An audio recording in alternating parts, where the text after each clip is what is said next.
My turn. Okay, so thanks very much, and thank you very much, all of you, for taking time out of your very busy schedules to come and enjoy the beautiful mountains, to come and eat our food and talk to us about innovation games and teach us. We are here learning from you. What I'm going to talk about a little bit today is how we were able to successfully inject innovation games into our CAB program. Our Customer Advisory Board leader is my boss, Allison, and she, a year and a half ago, had the foresight to make a few phone calls, and we'd heard a little bit about innovation games. And so we went to the training in San Jose a year and a half ago, and I guess it's almost 2 years ago now. And that's where we got our start, and immediately we saw the value of these games and how we could move forward. A little bit about me. I run, as part of Allison's team, I actually run the go-to-market program manager. I'm the go-to-market program manager for digital marketing, which basically means I do the last 20%. I pull the products over the finish line, if you will, bringing together legal, SKU, pricing, product marketing, product management, our services teams, and that's what I do for my day job. And then by night, I am working towards. I want to be a black belt. When can I be a black belt of innovation games? Where's Luke? How do I get that? I got a lot of stuff to put into the program. I am a husband and father of 3.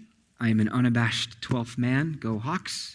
I was raised in Seattle, and it was a wonderful Super Bowl victory, and it looks like we're coming back, too, this year, so watch out. I am a dance dad, so I know all of the ballet terms: rond de jambe, chaîné, brisé, grand jeté, anything that ends in A. I know those words. My wife actually studied at the San Francisco School of Ballet and transformed our family into a ballet family. And so at 5 o'clock every night, I turn into a ballet dad, and I enjoy it. I have 2 daughters and a son. I like puzzles, any sort of Legos or puzzles or any sort of innovation games, sort of related activity. I just geek out over it. It's a lot of fun to put together and plan. And then over the past year, I've become a cyclist. And here at Adobe, in Lehigh, cycling has supplanted golf as the primary activity for the business person. So if any of you want to indulge in cycling, come and work here in Utah. Okay, enough about me. What do we do here? You guys know Adobe, and you think, what's the first word you think of when you hear Adobe? Update. That's right. Some of those updates are not because of us, but because changes to the Microsoft operating system. And so, okay, all right, that's good. We do other products here at Adobe Lehigh. 4 or 5 years ago now, there was an acquisition of a company called Omniture, and heavily involved in data analytics on websites, web analytics, testing and targeting, social, experience management, all of these tools that digital marketers and marketers use to know your buying habits and know your behaviors and entice further behaviors. So if any of you have gone and searched for boots online, and then it appears on the right-hand side of your webpage the next day, that's us. We're helping marketing companies follow you in a non-creepy way. Okay? That's what we do.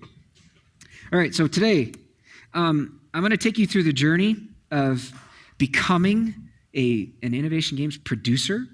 It's a little bit of a personal journey, and it's a lot of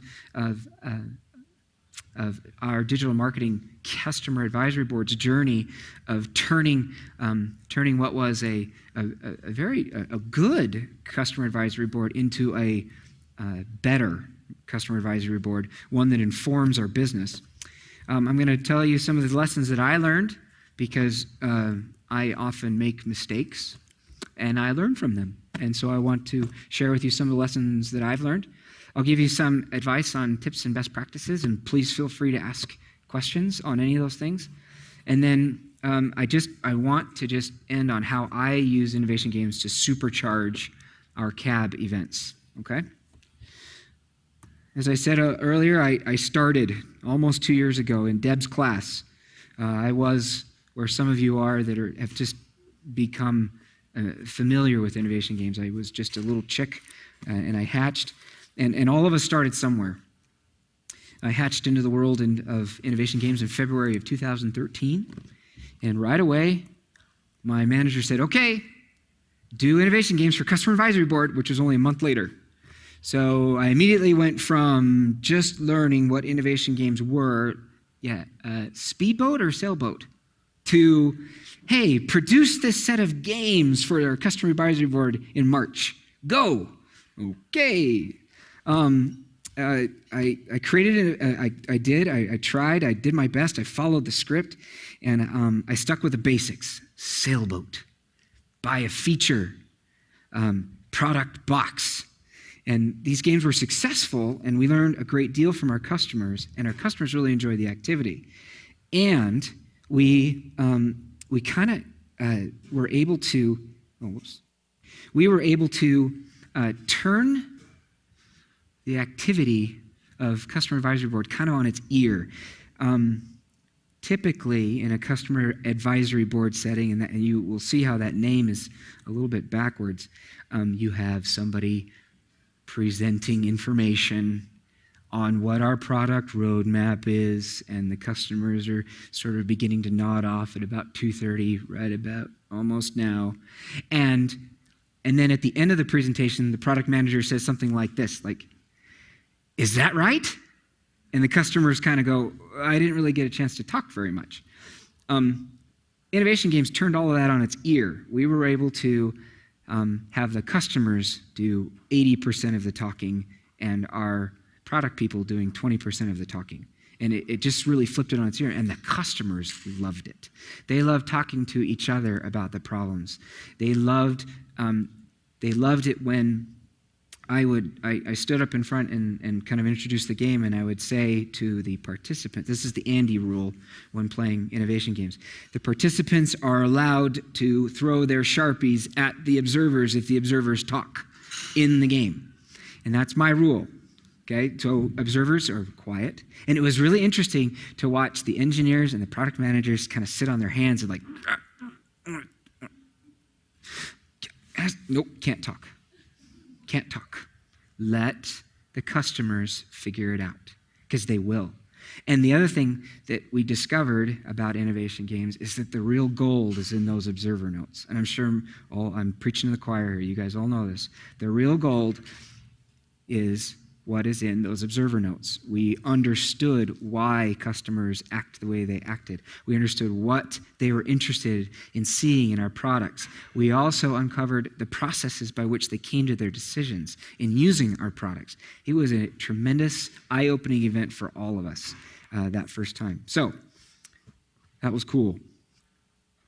We had success. We called it a success, and it was a success. Instead of product managers and executives presenting slides to our customers with no real opportunity for back and forth discussion, customers did most of the talking and we did most of the listening. I was feeling pretty good about myself. In fact, hey, it worked. Success, though, has a way of bringing more responsibility. My manager said to me, okay, now what? And I thought to myself, I need some help. We did such a good job and the games were so effective. We needed to take the next step and get into some of the more weighty discussions about prioritization of future product roadmap and peeling back the layers until we discovered truly innovative ideas. Help! So I had the sudden realization that I'm going to need help. I was one person. Allison, of course, was there, and Ambria, my coworker, was there to help. But we needed help. There was such a groundswell of interest. Our product teams really liked some of the feedback they were getting. We were getting more questions. I had opportunities then to do some additional games internally, which were great, but I needed help. So what did I do? How do I get other people to know what I know? I asked myself, how am I going to do this?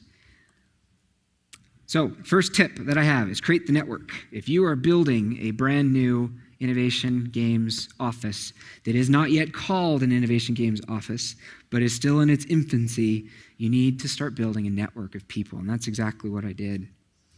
I had, at the beginning of this year, I asked Luke and Laura to come and do a training session with some of our people. I created a network of trained innovation games facilitators and people who understood the mindset of innovation games. These are people who I could rely on to run my games, run the games that needed to be run, and take notes and consolidate the feedback. We hosted a training event, and we increased the real benefit of hosting that event was we increased the innovation games IQ and the mindset amongst our people here that we work with. I wanted them first to become familiar with the games, and then afterwards how they would then structure the games one on top of each other to achieve a desired outcome.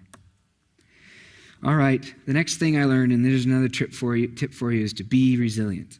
I am sure that I am the only one in this room that has ever had a game go awry.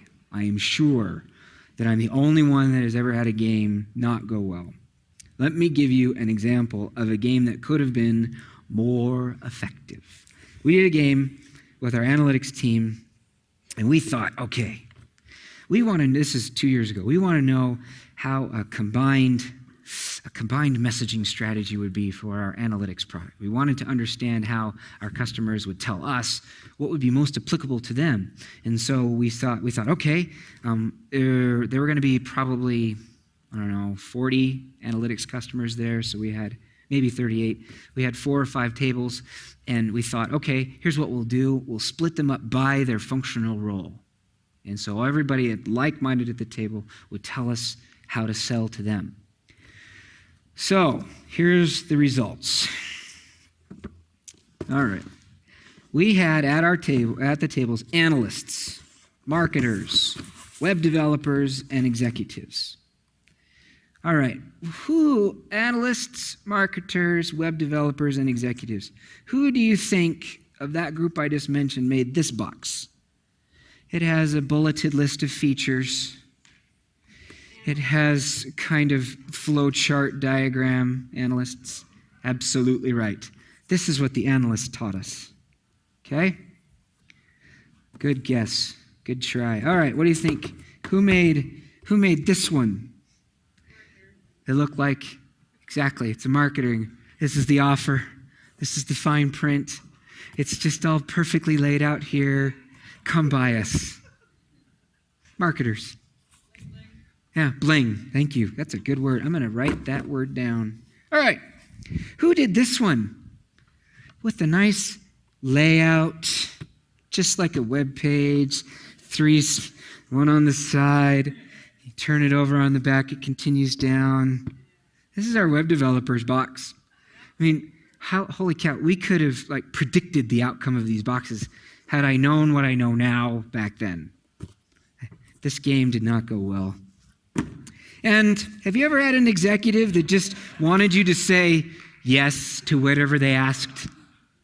This is our executive box. Your experience simplified. I'm going to think great big thoughts, and you just say yes, you can do it. That's the executive box. For a long time, I thought that game was a complete and utter failure. And then I realized I did it wrong. I did the game wrong. I should not have had the different roles separated at the different tables. I should have had them all mixed up so that they could come to that combined message, what all of them would be interested in. So, big failure. You got to be resilient. You got to bloom despite adversity. I got to learn, and so I did. I learned. All right, next one. Give yourself plenty of time. We structured, just in general, the larger the event, the more time you're going to need. And so these are the number of big galas that we had. These numbers aren't as good as Transamerica. I'm sorry. But all those 450 are customers.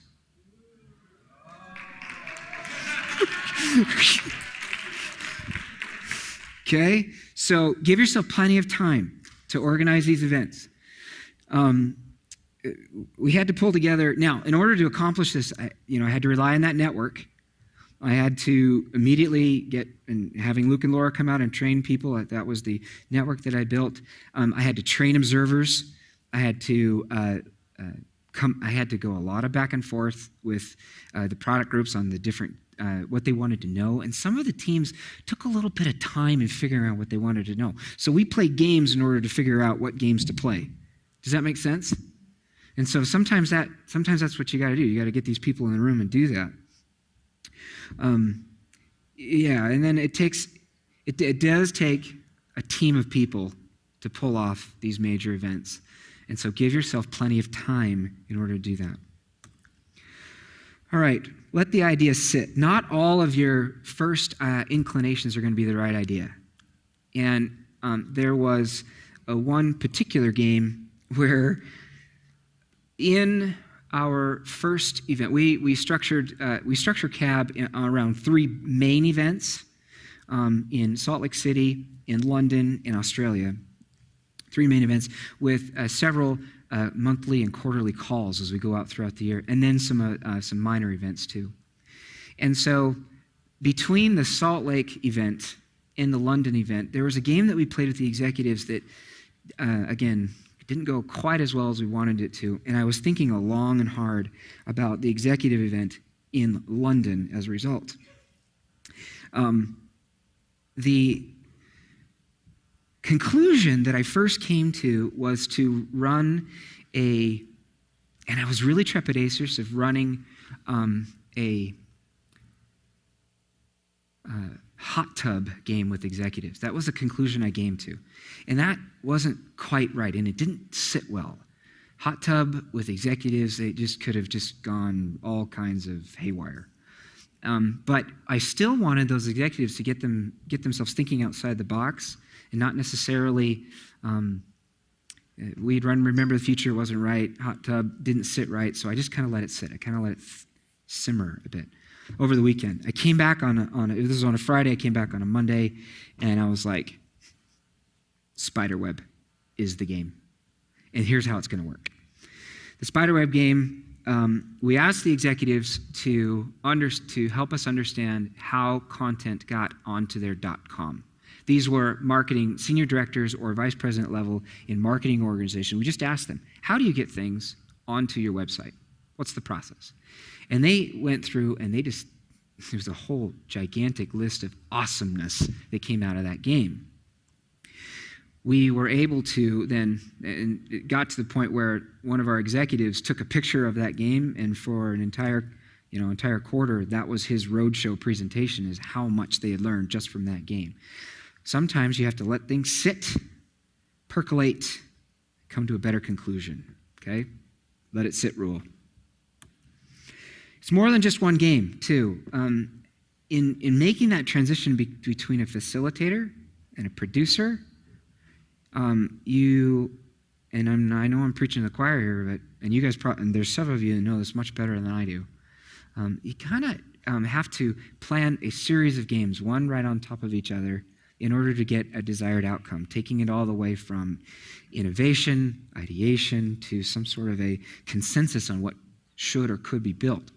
So here's how we started. This was one of my first speedboat games. I was so excited. I did a speedboat game.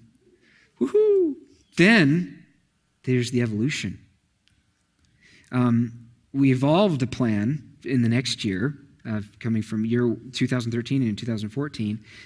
We went from sailboat, and then we did a spiderweb, as I mentioned, and then we did a 2020. And so we were able to go from all the way from the pain points that were uncovered to the processes by which they do their business, and then able to, from games 1 and 2, be able to pull out specific functionality and features that would be applicable to solving the pain points and work within the processes. So that's how we solved it. The next thing I learned, though, is if you string together these gala events, one right after another, you can see the pattern across the events too, both the vertical during the event and then across the events, and you come to this concept of this macro findings. I don't know if that's a word you use, Luke, but this is what made sense to me.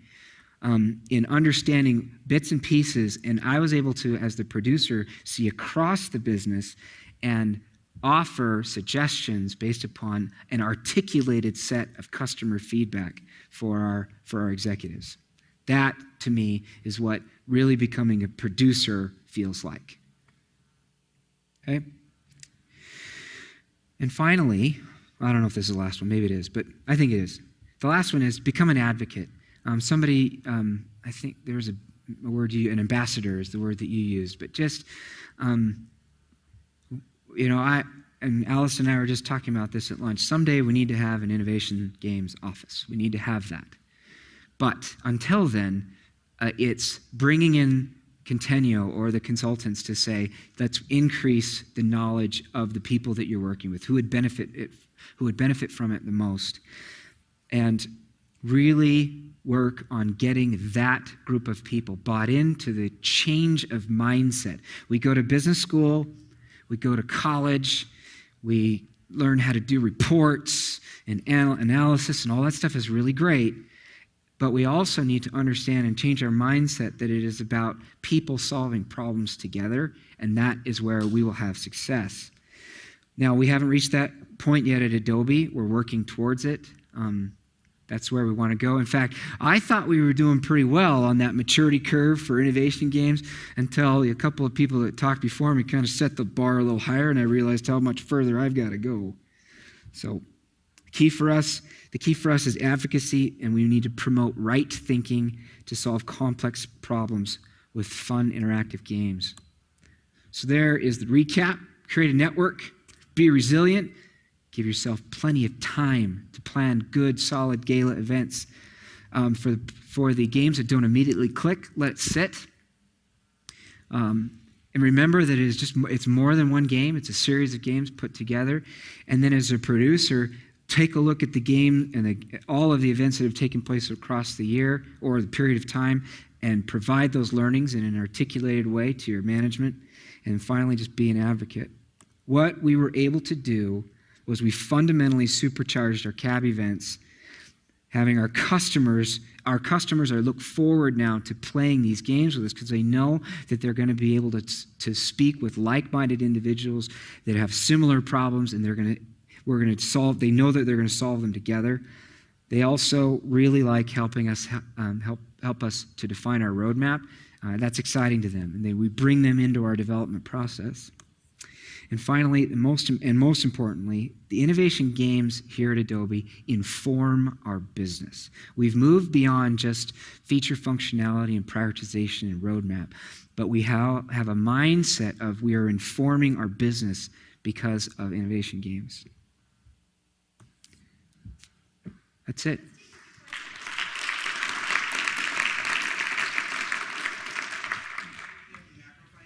Yeah. Yes, sir. So when you were looking at your macro findings, did you use any particular technique or tool to help you understand across that horizontal band what might be the insights? I have several templates that I use for post-processing. I didn't use any tools, just except my own eyes and reading. I also take pictures of all the assets. I summarize all those assets. I gather all of the observer notes. And Allison asks me every year for a consolidated innovation games report from CAB, and that's how I do it. And then I have a go-to-market wiki that is sort of my wiki for explaining all of the go-to-market programs. And right now, there's a small section dedicated to innovation games best practices. What I have learned, though, is we need to expand that, make it its own wiki page or SharePoint page, and really begin to advocate that way. Yes, ma'am. Can you enlighten us a little bit more also on the techniques that you use in building your customer advisory boards? Are you looking at creating more? What are some of the techniques that you've used to get what you feel is a really good customer advisory board? That is a question for my wonderful manager, Allison. She can answer that one. So our customer advisory boards, we've got about 13 of them across the world right now. We've got them for each of our solutions, and we've got them in our geography. So each solution has its own cab in each geography. Geographies being EMEA, US, and APAC. And then we've also got a Tokyo one. So what we're looking for in our customer advisory board members are really strategic people who have vision and can think critically about what they need overall at a strategic aspect. We don't want the people who are using our products on a day-to-day basis. We want their bosses. We want the directors. We want the VPs, because those are the people who have budget to be able to do something about it. And they also have the oversight as to, possibly multiple solutions to be able to provide us that feedback that we're looking for. Did that adequately answer your question? And do you use incentives, or obviously once they started playing, they're much more engaged, but, No incentives. Their incentive is they actually get to help us produce what's going to be most effective and useful for them in the future. So they've got business problems that they're bringing to us, and we are the key people who can help solve those business problems for them. So they don't get any compensation whatsoever. We don't pay their travel to come.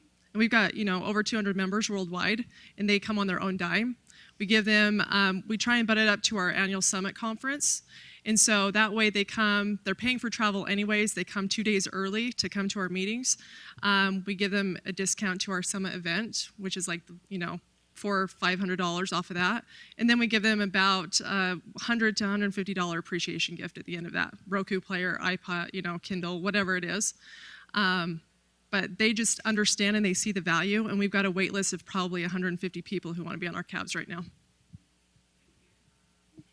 So first of all, I need to do a thank you, Andy. We would not be in this beautiful place with all this wonderful space without you and your vision with Allison and her team of what you've done. So I think we should all give you a great applause. Thanks. Besides the wonderful words to the wise about coming out of the egg and coming out of it fast like you did, I'm really interested in the kinds of games you played with other departments to try to get them to nail down what they were looking for. Because as I work with facilitators and producers, that's one of the issues they find is it's really hard to get people to kind of figure out what's the question that we need to ask. And so if you could talk to that a little bit, Sure. Without giving any proprietary data away, that would be Sure. great. So one of the games that we played with our analytics team was a modified speedboat game. There were a couple of different very loud factions of what people that wanted to learn very specific things, and they didn't really see eye to eye. So one of the ways that we use innovation games is through inter-team alignment, I think is probably the best way to say that. The product management and product marketing team were not in agreement on what the big question was to solve and what they would do with that information. And so I got them into a room, modified speedboat, what is it that you want to learn? Just asked them, write down 3 things, what's the top 3 things you want to learn? And then I had them present those top 3 things. And during the course of the game, they each presented their findings, and they realized that they weren't actually that far off from one another. It was just in the way that they were presenting the information. And we got to a consensus at the end, and I kind of smiled. I just kind of smiled, like, oh, yes.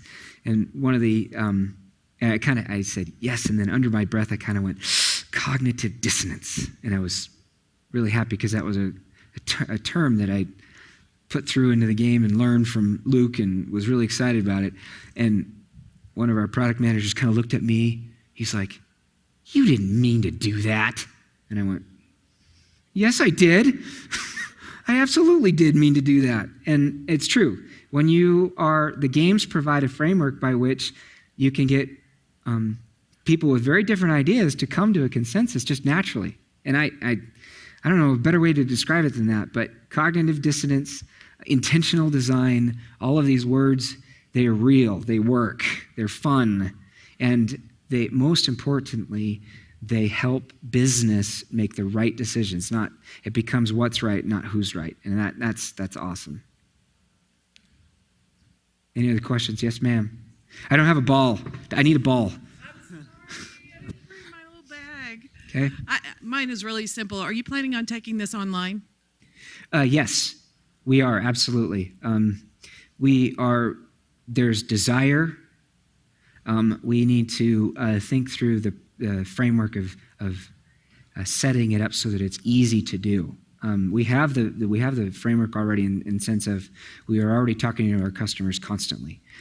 We just need to build in that gap between product and that customers that we can quickly set up like a 2020 game or prune the product tree or buy a feature or something like that. But yeah, we are planning. We signed an agreement. We have a site license now for Contenio, so we're good. What is the level of awareness? I'm on your left.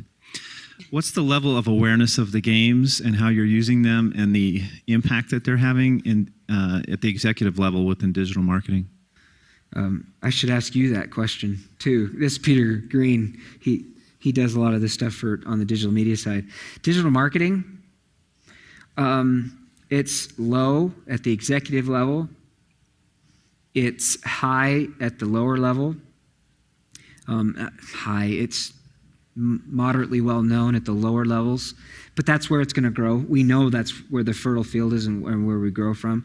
The other thing is I have found in just the 2 events that we've run for a training perspective, we can get a whole bunch of people in the room and they really like the idea of innovation games, but it doesn't take with everybody right away. I don't know if you've noticed this. Sometimes you will spend a lot of time and effort in training people on innovation games, and for some reason that mindset doesn't kick on. And so I watch really carefully during those training sessions who grasps on, and I grow from that center of excellence, right? Just kind of grow where it's going to grow. That's how I do it. So answer your question, it's low as a whole. We're working on making it bigger. Any other questions before we say thank you to Andy? All right, great. Andy, thank you so much. We really appreciate it.